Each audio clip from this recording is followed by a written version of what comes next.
104వ కీర్తన 33వ చరణం. నా జీవిత కాలమంతయు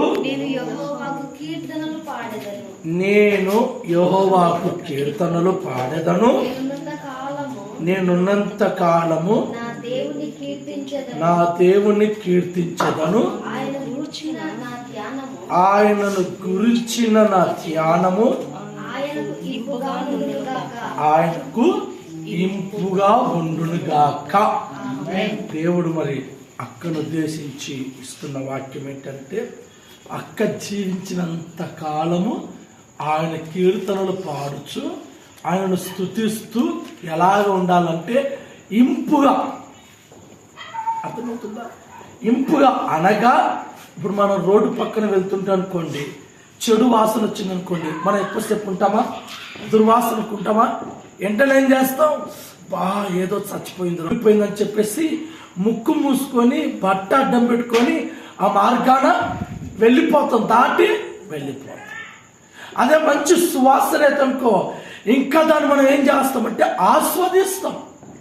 అంటే సువాసనలలో కూడా రకాలు ఉన్నాయి.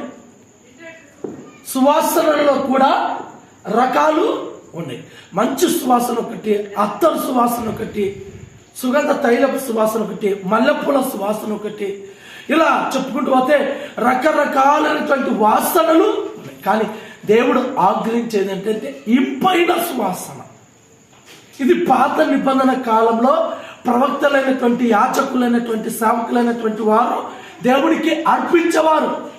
కొత్త నిబంధనకు వచ్చేపాటికి ఇంకా మనమే దేవునికి ఇంపైన సువాసనగా మారాలి. అంటే నేనేమంటే, విజయక్క గారు ఎవరికి ఇంపైన సువాసనగా మారాలంటే దేవునికి, మనుషులకు కాదు.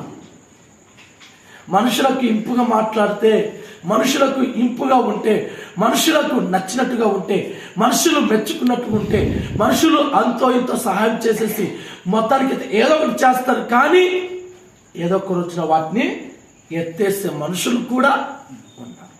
అదే దేవుడిస్తే అంటే దేవునికి ఇంపైన సువాసనగా ఈరోజు మన అక్క మారునుగాక.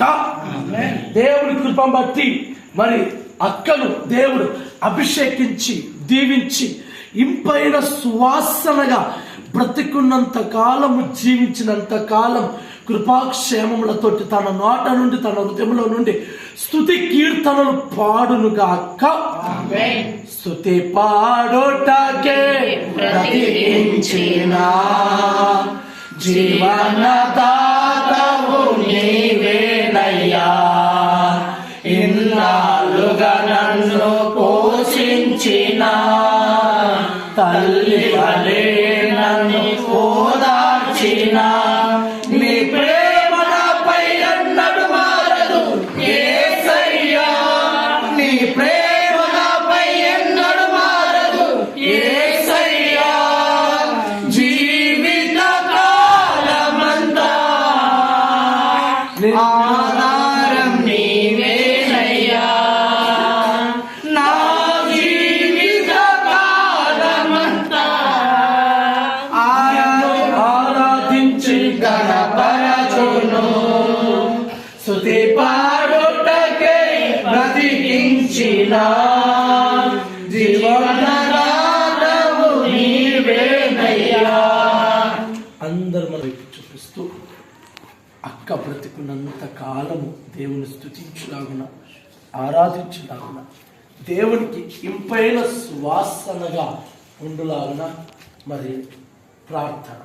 కృపా సత్య సంపూర్ణ స్తోత్రం తండ్రి, నీ హస్తం విషయం ప్రార్థిస్తూ అక్కను కానించి తన జీవితంలో భక్తుడే అని చేస్తుంది. కానీ దేవుని నీ చిత్తాన్ని బట్టి, ఈ దైవ చరువుకి ప్రేరేపించిన ప్రేరేపణ బట్టి ప్రతి ఏటా మార్చి 15వ తారీఖు తన పుట్టినరోజు జరుపుకుంటుంది.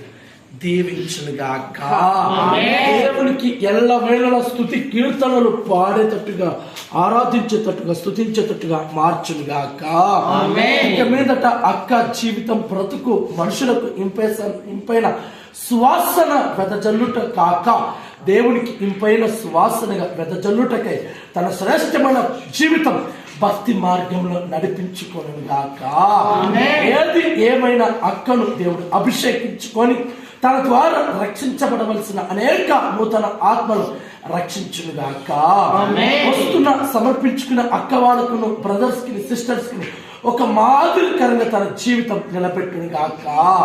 కృప వెంబడి కృపను ప్రభు అక్కను పంచును గాక. యేసుక్రీస్తు నామములో అడిగి వేడుకుంటున్నాం తండ్రి. ఆమేన్.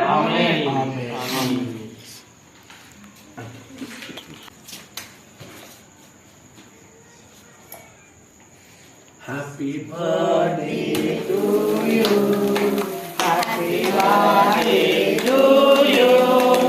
Happy birthday to you, dear. Happy birthday to you. May God bless to you.